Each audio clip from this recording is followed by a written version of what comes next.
Hello guys, this is Manoj and you are watching Sunday blog part 2।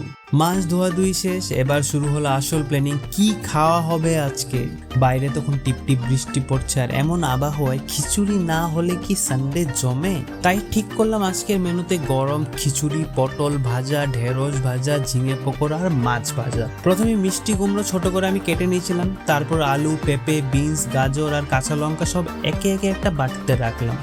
অন্যদিকে চাল আর মুগ ডাল ভালো করে ধুয়ে প্রস্তুত করে নিলাম। সামান্য জিরে ফোড়ন, শুকনো লঙ্কা, ব্যাস রান্নাঘর ভরে গেল দারুণ গন্ধে। তারপর সবজিগুলো দিয়ে একটু নুন দিয়ে ভালো করে নেড়ে নিলাম। সবজি একটু নরম হলে চাল আর মুগ ডাল একসাথে দিয়ে দিলাম।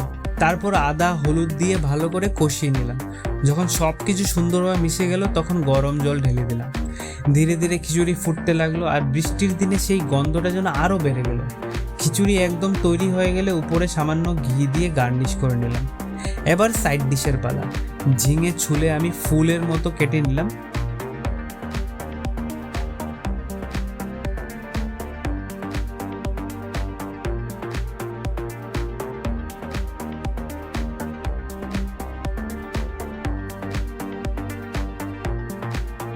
প্রথমেই পটল ভাজলাম, তারপর ঢেঁড়স ভাজলাম আর ঝিঙেগুলো বেসনের ব্যাটারে ডুবিয়ে মচমচে পকোড়া বানালাম। মাছটাও সুন্দরভাবে ভেজে নিয়েছিলাম।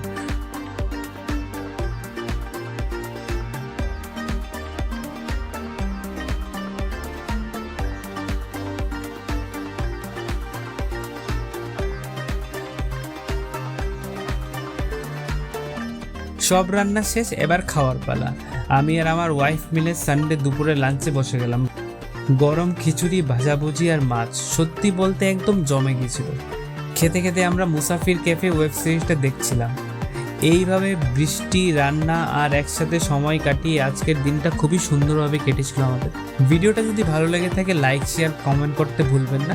দেখা হবে নেক্সট ব্লগে। Bye bye.